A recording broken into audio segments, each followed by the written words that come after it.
Bienvenidos al número 76, de derivación de funciones bivariadas, como bien se dice de costumbre. 76. Y aquí estamos por dar la introducción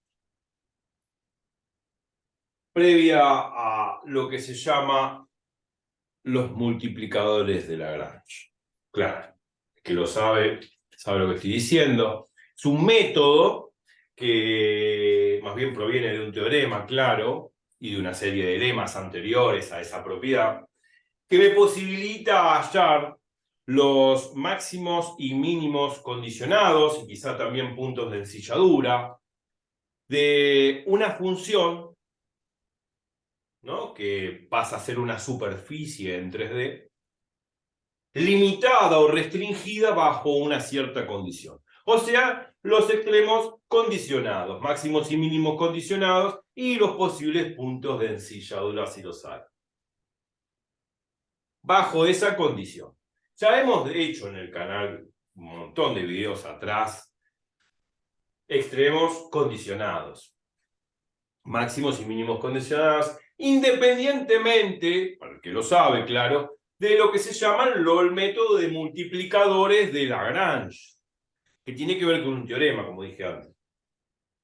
Independientemente de ese teorema, independientemente de ese método, uno puede procesar, hacer cálculos, hacer ejercicios de extremos condicionados. Uno puede prescindir de ese método. Pero bueno, hasta ahora hemos podido zafar de ese método, hemos podido prescindir de ese método. ¿Por qué? Bueno, porque los casos que hemos visto de extremos condicionados se limitaban a ciertos casos muy particulares, los cuales me sirvieron a mí para introducir la idea geométrica, intuitiva, de lo que es un máximo y un mínimo condicionado. O sea, el máximo y mínimo de una función z igual a fxy, ¿no?, una función bivariada de esta forma, con una cierta condición que la podemos llamar gxy igual a 0, que puede ser, bueno, cuando digo gx igual a 0 puede ser una condición, qué sé yo.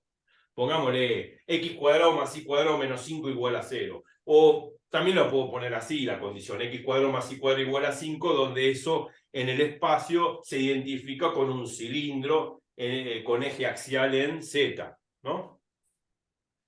Ya lo hemos visto en el video anterior, en los videos anteriores, ese caso. Pero esa condición puede ser cualquier cosa. Ahora, el tema es el siguiente. ¿Cuándo puedo evitar este método, que el cual todavía no hablé, que se llama multiplicadores de Lagrange? En casos muy especiales, como los que vimos antes en mi canal, o sea, con los que vimos antes en los videos anteriores. O sea, no, en los videos anteriores. Los casos donde hemos podido evitar los multiplicadores de Lagrange son casos donde, por ejemplo, agarramos la condición y podíamos despejar la x en función de la y o la y en función de la x. Después que hacíamos eso, reemplazábamos ese valor de x que despejaba o ese valor de y que despejaba, lo reemplazábamos en la función z fxy, en esta, por decirlo así en general, y cuando lo reemplazábamos nos quedaba una función z versus x o z versus y según el caso, según lo que despeje de la condición. Una vez que me quedaba una función z versus x, z versus y, hacía un estudio de análisis 1 y se terminó el chiste. Punto. Ya hicimos varios ejemplos. Por lo menos algunos ya en los videos anteriores. ¿Qué podría pasar? Bueno, podría pasar lo siguiente, que de la condición, por ahí, la condición contenía, por ejemplo, la variable x, y z. O por ahí, ejemplo, la condición podría contener la variable z e y, o la condición podría contener la variable z y x. Bueno, y lo que hacíamos es despejar la x en función de la y de la x. O sea, despejar la x en función de la y de la z, o despejar la y en función de la X y de la Z, o despejar la X en función de la Z, o la Y en función de la Z, según como sea la condición. Cuando hacíamos eso, lo reemplazábamos en esta función y nos iba a quedar una expresión, una ecuación muy fea en el sentido de que iba a quedar una expresión, una ecuación con X y con Z, o con Y y con Z, y esa ecuación era difícil despejar la Z, porque la idea es despejar la Z, porque la intención es optimizar la función Z, no la función Y, la función Z. Entonces, de esa ecuación que me quedaba, ¿no? Con Z y con Y, o con Z y con X, era muy complicado despejar la Z en función de la X, o la Z en función de la Y, o la Z en función de la X y de la Y, porque podría quedar así. Porque la condición podría tener X y Z, bueno, despejo X en función de Y y de Z, reemplazo esa X que me queda en función de Y y de Z de la condición en la X de la función, y bueno, lógicamente me iba a quedar una expresión muy abrupta, muy fea, donde aparecía la X, la Y y la Z era difícil de despejar, porque la idea es despejar Z, porque el objetivo es maximizar o minimizar Z bajo esa condición.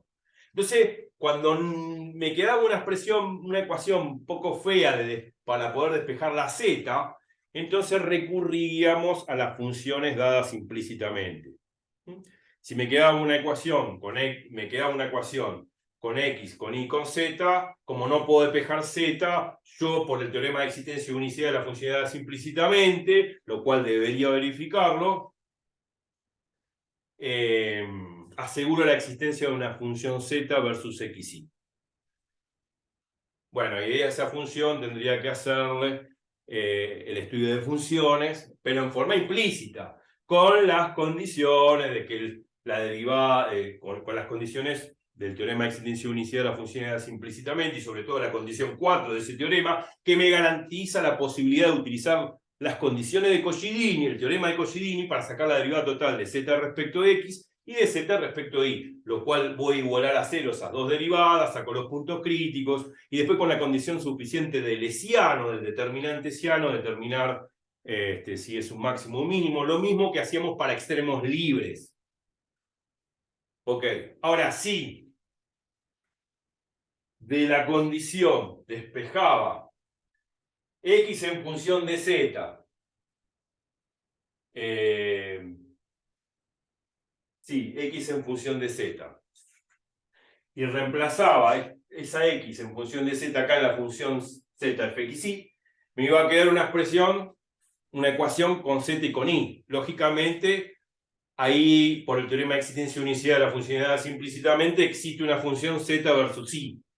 Tengo que aplicar el teorema de existencia de unicidad de la funciones dadas implícitamente, y sobre todo la condición 4 que me garantiza poder utilizar el teorema de Cauchy-Dini para sacar la derivada total de z respecto de x. Pero ahí es solamente la derivada total de z respecto de x porque la y no aparece.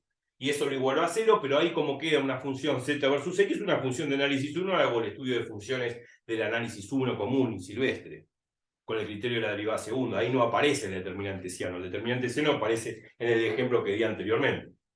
Bueno, todas estas cosas las hemos hecho en los videos anteriores. O sea, yo no estoy moviendo un lápiz para hacer eso. Ya lo hicimos. Pero la pregunta de todos, ¿no? La pregunta de todos, que es la pregunta del millón. ¿Qué pasa si en la condición es una condición bastante fea, fea en el sentido de poder despejar la X en función de la Y o de la Z, la Y en función de la X o de la Z, o despejar la Y en función de Z o la X en función de Z? Bueno, ¿qué pasa si esa condición no me permite despejar nada? Porque es muy complicada, muy compleja, muy fea. Inclusive para hacerlo gráficamente, por ahí la superficie es muy abrupta, muy difícil de ver. Bueno, ¿qué pasa si yo de esa condición que me dan, no puedo despejar ninguna variable porque la ecuación es bastante engorrosa? Bueno, ahí sí. ¿Quién podrá defenderme? No es el Chapulín Colorado, se llaman los multiplicadores de Lagrange. el método de multiplicadores de Lagrange ahí entra en juego. Cuando la condición es muy abrupta, muy fea, muy difícil de despejar alguna variable, lo cual me cuesta mucho despejar porque es imposible despejar más bien, entonces ahí recurro al método de multiplicadores de Lagrange. Y también cuando voy a recurrir al método de multiplicador de Lagrange, o cuando me dan más de una condición, porque podría haber casos más generales que no me den una sola condición, me den varias condiciones. Entonces ahí también recurro al método de multiplicadores de Lagrange. En realidad el método de multiplicador de Lagrange lo puedo aplicar universalmente para todo, para los casos fáciles que mencioné antes y que hicimos en los videos anteriores, y para este caso complicado en el cual yo de la condición no puedo despejar fácilmente la X, la Y o la X o la Y de la condición. Cuando no puedo despejar la X o la Y de la condición, entonces tengo que recurrir al método de multiplicador de Lagrange. Por eso lo bonito de este teorema de multiplicador de Lagrange es fabuloso. Creo que lo procesó Lagrange y muchos matemáticos más, con su demostración correspondiente, que me posibilita procesar, o sea, optimizar funciones de esta forma bajo condiciones que son muy complicadas de despejar la X o la Y. Entonces, cuando se complica el hecho de poder despejar la X o la Y de esa condición, utilizo multiplicador de Lagrange. Y cuando me dan varias condiciones también.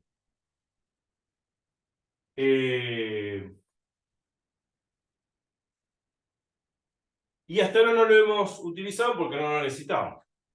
Pero ahora sí, cuando compliquemos la condición y no podamos despejar la X y la Y, o me den varias condiciones, método de multiplicador de Lagrange. Se dice de multiplicador de Lagrange porque tiene que ver con un factor lambda, que es un factor multiplicador, y que vamos a ver de dónde viene, de dónde proviene. Y para saber de dónde viene, de dónde proviene, tenemos que recurrir primero a ciertos argumentos geométricos. Geometría vectorial. En el canal yo anoté en un papelito los videos que deberían repasar de geometría vectorial. Y acá no lo tenía, creo que en memoria. 16, 17, 18, 19 y 20. Con este mismo título, derivación de funciones bivariadas 16, 17, 18, 19 y 20, expliqué geometría vectorial, vectores.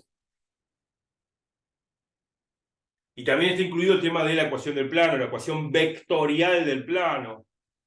Es muy importante que repasen resta de vectores, que repasen lo que es el producto escalar de vectores y que repasen también lo que es la ecuación vectorial del plano. Entre esos videos, 16, 17, 18, 19 y 20, está lo de vectores, lo de producto escalar y lo de ecuación vectorial del plano. Muy importante, porque voy a necesitar todos esos ingredientes geométricos para poder decirles de dónde sale ese multiplicador lambda de los famosos que se llama multiplicador de Lagrange. Claro. Vamos a necesitar el concepto de curva, que ahora vamos a ver. Vamos a necesitar el teorema de Fermat, que se ve en análisis único con dos variables también. Y con eso también vamos a poder, que son el lema necesario como para poder ver otro lema,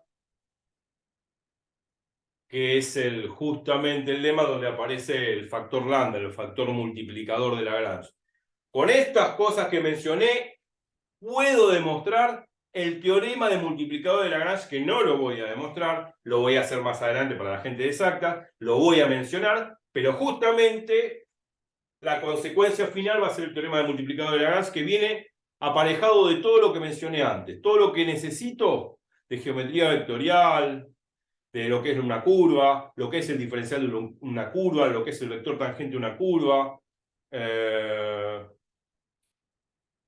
lo que es el producto escalar, lo que son vectores perpendiculares, paralelos, bueno, el teorema de Fermat, lo mencioné, todo eso, bla, bla, bla, retrocedan el video. Bueno, con eso voy a poder hablar del lema, donde aparece el multiplicador de Lagrange, y con ese lema puedo demostrar el teorema de multiplicador de Lagrange, que no lo pienso hacer. Obviamente sería el broche de oro. el teorema del multiplicador de Lagrange, que nos va a permitir hacer ejercicios de extremos condicionados. Este teorema, que es el método del multiplicador de Lagrange, me permite optimizar funciones bajo cualquier condición. O sea, lo puedo usar siempre para, digamos, para los ejercicios fáciles que hicimos en los videos anteriores, como para los ejercicios complicados que vamos a hacer a posteriori. Lo puedo usar siempre. Lo que pasa es que, bueno, puedo evitarlo en los casos que son sencillos, que son los que vimos antes. Bueno, pasaron 15 minutos de toda esta filosofía, pero necesito que rebobinen todo lo que dije, que lo copien, que lo maduren, que lo repasen, porque, bueno, no todo voy a escribir en el pizarrón. Pero esta es la introducción. Entonces vamos a hablar de lo que es una curva en el espacio. Hemos hablado de lo que es una curva. No digo que no. En varios videos atrás, cuando utilizamos el GeoGebra, cuando hacíamos intersecciones entre superficies, cuando interpretamos geométricamente los extremos condicionados, primero lo interpretamos geométricamente haciendo intersección de superficies, y en muchos casos nos quedaba un oval, una curva cerrada de forma elíptica, por ejemplo. Igual en el punto más alto, es decir, el valor mayor de z sería el valor máximo condicionado y el punto menor de z sería el mínimo condicionado. Bueno, hicimos eso geométricamente, analizamos geométricamente. O sea, lo que hacíamos es graficar la superficie correspondiente a la función a maximizar, que sería esta, z igual a fxy. Graficamos la condición, que también era otra superficie, y bueno, las dos superficies se graficaban en 3D, y donde se cortaban las superficies me quedaba una curva. Esa curva justamente era el conjunto de puntos algebraicamente que cumple esta ecuación, que es z igual a fxy, que es la función a maximizar o a minimizar, y la condición. Sería el conjunto de puntos que cumplen ambas ecuaciones a la vez. O sea, esta, z igual a fxy, y la condición. Bueno, ese conjunto de puntos formaban una curva. Y de esa curva hallaba el valor mayor de z, que sería el máximo condicionado, y el menor valor de z, que estaba abajo, lógico, es el mínimo condicionado. Bueno, la curva esa sería la intersección de dos superficies. Una curva es como un objeto unidimensional, como si fuese una soga, un hilo. En el espacio, como si fuese un cable. ¿No? Un cable es recto, rectilíneo, es una línea. Eso es, supongamos, un cable infinito, ¿no? Obviamente no existen los cables infinitos. Pero ese cable sería como una curva en el espacio. Puede ser un cable todo doblado. O sea, puede ser una soga, qué sé yo. O sea, todo ese hilo, toda esa figura unidimensional, ese objeto geométrico unidimensional, es una cuerda. Una cuerda es una curva. Ahora, una curva yo la puedo interpretar así, como la intersección de dos superficies, como lo vimos geométricamente en los ejemplos anteriores. Pero yo no puedo definir una curva de esa forma, porque la pregunta subyace en lo siguiente. ¿Cuáles son esas superficies? No lo sé, tendría que investigar. Entonces sería un poco dificultoso definir una curva como la intersección de dos superficies, porque la pregunta es, ¿y cuáles son esas superficies? Está bien la pregunta, y no sé. Entonces, una respuesta de decir no sé no es algo muy formal. Entonces, medio como que no queda cómodo de decir que una curva está definida por la intersección de dos superficies. O sea, con una curva la puedo formar como la intersección de dos superficies. Pero la pregunta es cuáles son esas superficies. Entonces, no cabe bien una definición así. A pesar que ya lo hemos hecho y procesado geométricamente y vimos que la intersección de dos superficies generaba una curva. Pero no siempre la intersección de dos superficies genera una curva. Ahora vamos a ver en GeoGebra. Puede decir dos superficies, bueno, que se tocan y generan una curva. Pero pueden ser dos superficies separadas que ni se tocan. Y ahí no generan nada. Porque no se tocan. O pueden tocarse en un punto. Y generan un punto, pero un punto no es una curva. Entonces no siempre la intersección de dos superficies genera una curva. Podría generar, sí, qué sé yo, dos paraboloides elípticos se chocan así, generan un círculo, esa sería la curva que generan. Ejemplo. Podrían ser dos paraboloides elípticos separados, y no se tocan en nada, o pueden ser dos paraboloides elípticos que se toquen en un punto. O podrían ser el mismo paraboloide elíptico. Entonces los dos paraboloides elípticos que son lo mismo coinciden y generan el mismo paraboloide. O sea, dos superficies al intersecarse pueden generar una superficie siempre y cuando las superficies coincidan en todos los puntos, ¿no? O sea, se trata de la misma superficie, de la misma función, pongámosle. Bueno, no hay otras opciones. Pero cabe destacar que una curva no la puedo definir como la intersección de dos superficies, porque la pregunta de quiénes son las superficies. Se define de otra forma cómo se ve en los libros y cómo se ve en matemática, que después ahora lo vamos a ver. Ante todo, esto que dije recién, voy a compartir pantalla con el GeoGebra de nuevo. Acá está. Ay, que apareció acá. A ver. Ahí está. Parecen cosas raras siempre en su... Acá tenemos el 3D. Bueno, acá podemos generar la superficie que queramos. ¿Qué sé yo? O sea, a ver. Veamos. Yo dije que la intersección de dos superficies puede generar una curva. Hicimos un montón de ejemplos ya. Muchos ejemplos. Muchísimos ejemplos. ¿Qué sé yo? Podemos volver a hacer. Si z igual a x al cuadrado. Vamos acá abajo, hacemos clic izquierdo en el tablerito. Hacemos el cuadrado acá. Apretamos ahí x cuadrado. Más y cuadrado. Ponemos y. Y vamos de nuevo acá abajo. Apretamos, hacemos clic izquierdo. Y nos genera esta superficie que es un paraboloide elíptico, ¿no? Con centro en 0, 0, 0. Bueno, listo. Ahora, esta es la superficie que genera z igual a x cuadrado más y cuadrado, es un paraboloide elíptico. Bueno, ahora vamos a generar otra. Otra entrada. Cuando quieren generar otra superficie, apretan estos tres puntitos que están arriba, hacen clic izquierdo con el mouse y les aparece este renglón donde van a escribir la otra función. Z igual a 1 menos x al cuadrado, ponen x, van acá abajo el tablerito izquierdo, hacen clic izquierdo, hacen el cuadradito elevado al cuadrado, y ahí aparece 1 menos x cuadrado, no se asusten por lo que aparece, menos y al cuadrado. Hacen lo mismo, y ahí apareció esta superficie. Esta superficie de acá abajo, esta superficie que está acá abajo, como indica el puntero láser acá abajo, no es otra cosa que la gráfica de la función z igual a 1 menos x cuadrado menos y cuadrado. Y esta de arriba es esta copa de acá arriba. O sea, esta z igual a x cuadrado más y cuadrado es el paraboloide elíptico donde la copa está parada. Y z igual a 1 menos x cuadrado menos y cuadrado es esta copa invertida que está acá. Vamos a aumentar la escala. Y vamos a rotar la figura. ¿Qué estamos observando? Estas dos superficies se cortan en algo. Y se cortan acá. Fíjense, estoy rotando con el puntero láser. Se cortan dando como consecuencia una curva que es la intersección de ambas superficies. Bueno, esa es una curva cerrada, que es un círculo, una circunferencia, ¿no? Con cierto radio. Después no hace falta ahora saber el radio, pero el que quiere sacar el radio, lógicamente, es de radio raíz de un medio. Eso se obtiene igualando esta función, ¿no? Es decir, la idea de encontrar algebraicamente las coordenadas o los puntos de toda esta curva, que es la intersección de ambas superficies, lo que tengo que hacer es igualar estas dos funciones. Cuando uno tiene que sacar algebraicamente todo el conjunto de puntos, que es el conjunto de puntos intersección entre ambas superficies, iguala los zetas. Igualo este z con este z de acá. O sea, me va a quedar x cuadrado más y cuadrado igual a 1 menos x cuadrado menos y cuadrado. El menos x cuadrado, el menos y cuadrado que está restando, lo paso sumando al primer miembro y me queda 2 veces x cuadrado más 2 veces y cuadrado. Igual a 1.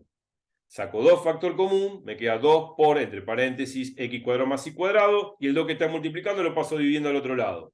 Me queda x cuadrado más y cuadrado igual a 1 medio.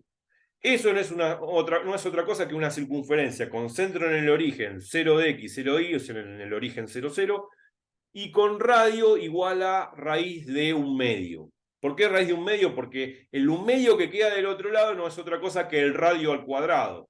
Como el radio al cuadrado es igual a 1 medio, el cuadrado pasa como raíz, sabiendo que el radio siempre es mayor o igual a 0, y me queda radio igual a raíz de 1 medio.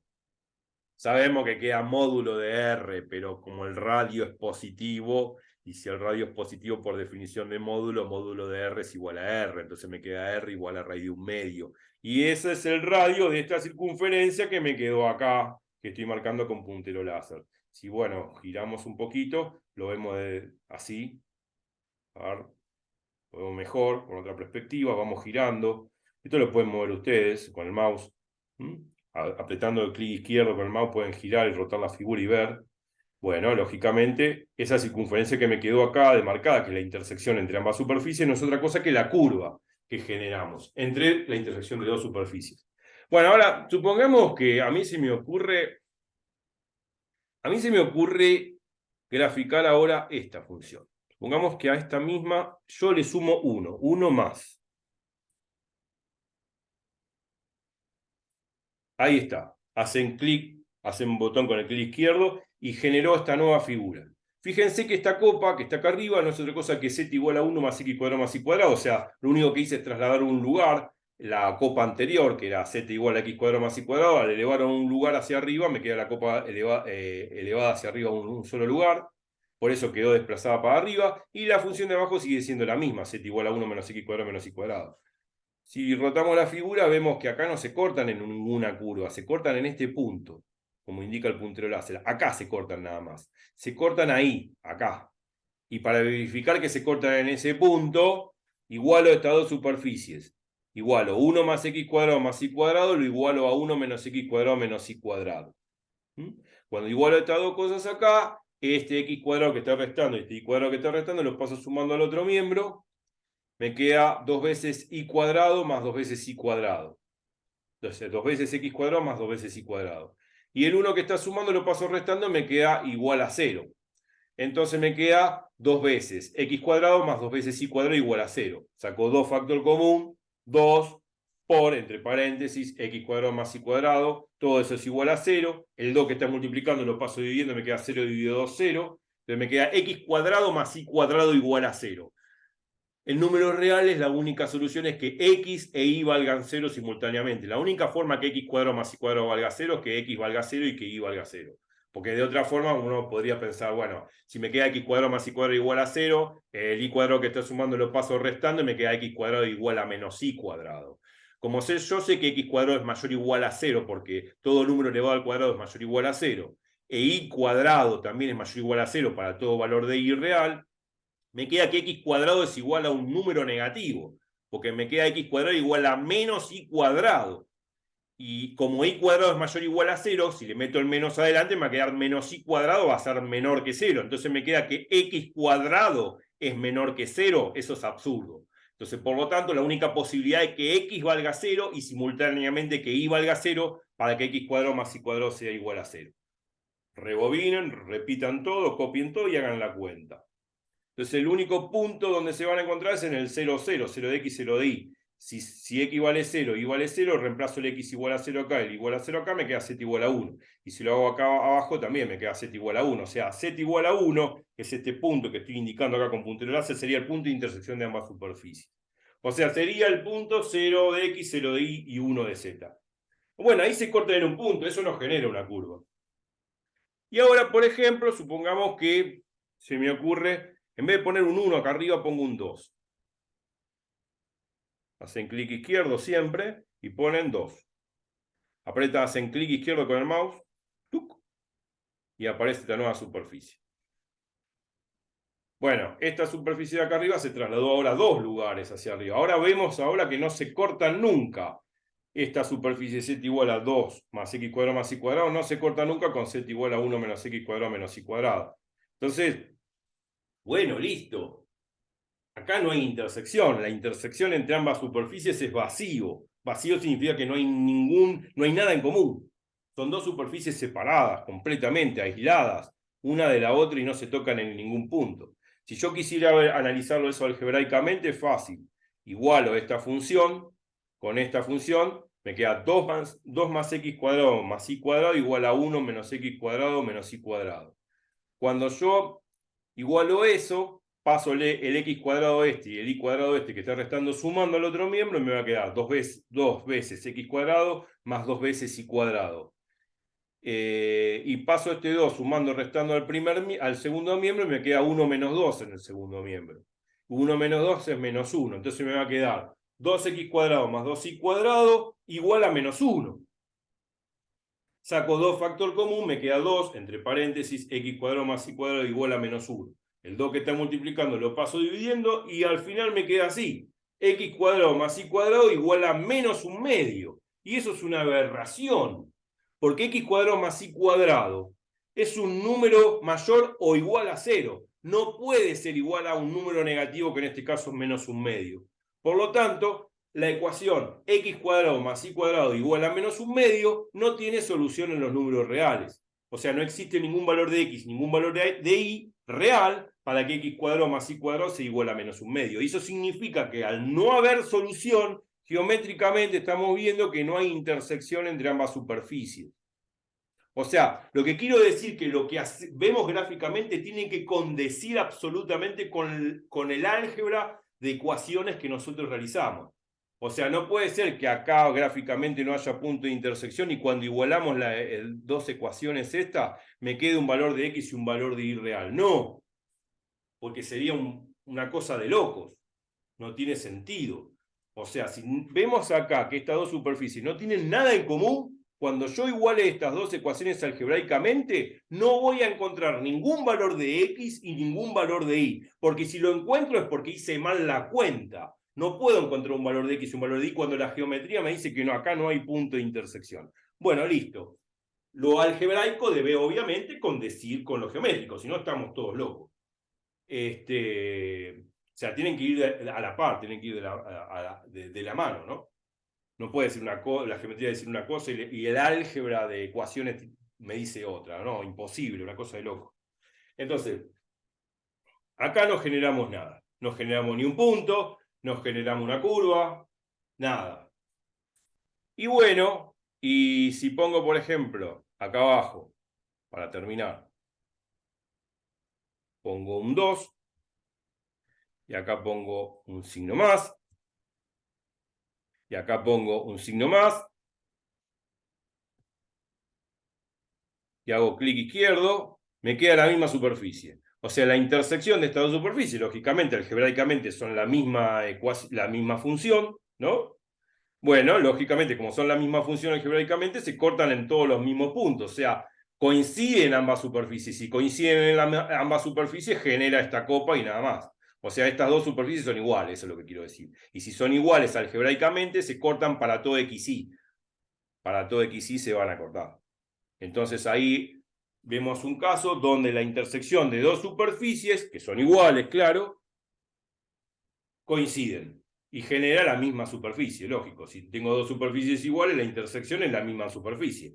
En todo caso, algebraicamente, si estas dos funciones, cuando las igualo, me va a quedar 2 más x cuadrado más y cuadrado igual a 2 más x cuadrado más y cuadrado. Son dos expresiones algebraicamente iguales y eso vale para todo x y real. O sea, para todo de x real y para todo de y real.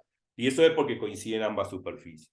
Bueno, no hay otros casos. Las intersecciones son así. Pero en el próximo video vamos a definir bien lo que es una curva en el espacio. Que va a ser una cuerda, que va a ser como una soga, que va a ser como un cable, que va a ser como un hilo, ¿no? Que se desplaza por todo el espacio, como si fuese una víbora que se desplaza en todo el espacio. Esa víbora, ese hilo que se desplaza en todo el espacio, es una curva. Yo esa curva la puedo interpretar como la intersección de dos superficies, pero no lo puedo definir así, porque la pregunta sería, ¿cuáles serían esas dos superficies que al cortarse o al intersecarse forman esa curva? Lo cual resultaría muy áspero de responder. Por lo tanto, no sería una buena definición. No sería una buena definición que una curva se define como la intersección de dos superficies, porque la pregunta es, y bueno, ¿cuáles serían esas superficies? Es muy complicado. Pero cabe destacar la recíproca. Yo, si bien con una curva la puedo interpretar como la intersección de dos superficies, pero no siempre la intersección de dos superficies genera una curva, que es lo que estamos viendo en este video, que es lo que estamos viendo gráficamente. Puede generar una curva, puede generar un punto, no puede generar nada, o puede generar la misma superficie como nos quedó acá. porque algebraicamente responden a la misma función.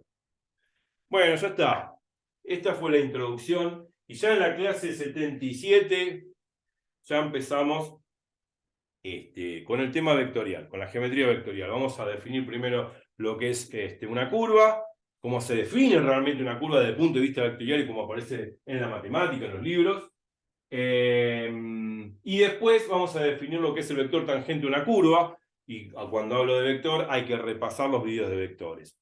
Con la misma título, derivación de funciones bivariada, número 16, 17, 18, 19 y 20, ahí está todo lo que tenga que ver con vectores. Lo que hay que saber fundamentalmente es diferencia de vectores, lo que es el producto escalar de vectores, lo que son dos vectores perpendiculares, cuando tengo dos vectores perpendiculares el producto escalar de los dos vectores vale 0. Eso hay que saberlo muy bien. Y también lo que es la ecuación vectorial del plano. Eso también hay que repasarlo fuertemente. Por lo menos les resumo todos los temas que tienen que ver del video 16 al 20. Y también repasen el video 33, que tiene que ver con derivación de funciones compuestas. O sea, la famosa regla de la cadena de análisis 2. Que en el video 33 yo puse regla 1, pero sería la regla 2. No importa, bueno, yo puse regla 1 en el pizarrón cuando repasen el video. Pero repasen ese video porque está la regla de derivación de composición de funciones. Y bueno, si repasan antes del 33, van a ver todos los videos que tengan que ver con composición de funciones y derivación por regla de la cadena. Los videos que tienen que ver con regla de la cadena y composición de funciones, o sea, composición de funciones y regla de la cadena son del 27 al 33, inclusive. O sea, el 33 es el fundamental, que está la regla de derivación compuesta, que es la que vamos a usar geométricamente para definir después a futuro el famoso lambda, que es el multiplicador de Lagrange. Pero tienen que repasar del 27 al 33, que tiene que ver con composición de funciones y regla de cadena. El 33 es fundamental porque está la regla que yo voy a usar para cuando tenga que hablar de esto que tiene que ver con el multiplicador de Lagrange, que es el lambda. Es una propiedad geométrica, que tiene que ver con un lema previo para demostrar el teorema de los multiplicadores de Lagrange. Así que repasen eso, les adelanto, es muy importante. Así que nos vemos la clase que viene, en el 77, y ya empezamos con la definición de curva, vector tangente a una curva, y bueno, todo lo que va a seguir va a ser importante, que es lo que mencioné y lo que tienen que repasar, y sobre todo en el video 33 repasen esto de la regla de la cadena, porque vamos a utilizar ese argumento cuando tengamos que ver lo del multiplicador de Lagrange, para mostrarles a ustedes de dónde aparece geométricamente ese factor lambda multiplicado de Lagrange, que muchas veces no se dan los cursos, pero es importante entender geométricamente de dónde viene intuitivamente. Después, bueno, el teorema de multiplicador de Lagrange, después sí lo vamos a utilizar en los ejercicios. Así que bueno, me voy despidiendo con esta hermosa imagen. Así que, bárbaro, nos vemos en 77 y a repasar todo lo que dije. Así que nos vemos. Chau, chau.